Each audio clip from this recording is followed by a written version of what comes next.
I was asked by one of our viewers to find some fox toys. Scratched my head, couldn't think of any, went through all my photographs, then started looking at the cases. So far I've drawn a blank, but only halfway through the collection. So the nearest I've got so far is this thing here, which vaguely fox-like, but is actually a wolf, you can see that. This is an old Russian folk toy, and it's showing some folk legend, which is, I don't know, one of my colleagues thought they're fighting over a fish they've caught. Another one has a grey wolf and a firebird. So we'll see. But that's all it does, like an action like that. They're definitely tussling over something or other. Unless he's trying to help the wolf out by cleaning its teeth or something like that, or doing some dentistry work there. I don't know. There's something I must look up sometime and find out what it is they're up to. But that's the nearest I've got so far to a fox. I'll keep looking, but the wolf is the only one I've found so far. Here's a very, very nice yo-yo from Switzerland. It's the most extraordinary one I've ever seen. There's the packaging for it, but look at the yo-yo itself. That fits in there. It's a cone, basically. It's a cone. Extraordinary idea. So this is ingenious because where the yo-yo is actually that line there is the center of gravity. This bit is a heavy disc making a lot of weight. This is a hollow disc. It's quite firm plastic. But the idea is it's now balanced, and I'll show it in a minute. Stand back and do it. And when you set it yo-yoing, it performs. But when you want to do another thing, you throw it across the table and release the string, and it's a spinning top, which spins like one of those things spins like that, upright like that, which I can't do. But I can yo-yo just about, so I'll have a go at that bit of it.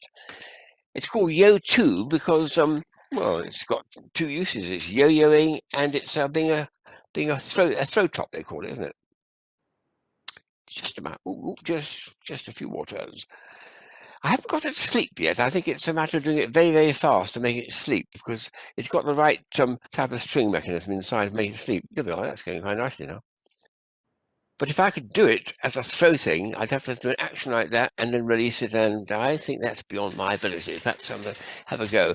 I haven't seen them since 2008, so perhaps they didn't catch on. Pity, because it's the most ingenious and most unusual looking yo-yo I've ever seen. And when I first saw it, I think, how on earth can it be balanced? And the answer is a heavy disc this side and a much lighter piece this side. So that's the actual central gravity.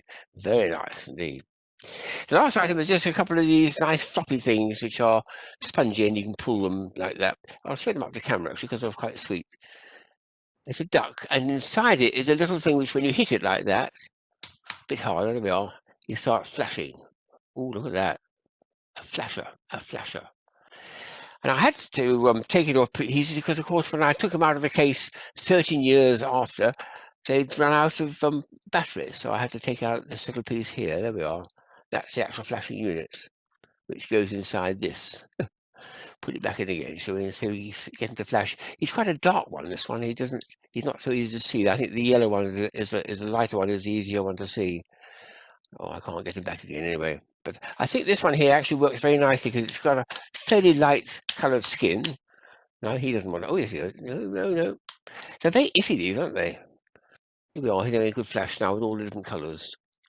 He won't. Well, I think originally he was a bath toy actually because this was sealed. I had to break it open in order to get inside. So possibly it might have been a bath toy for the kids. But I'm very pleased to have got them reflashing.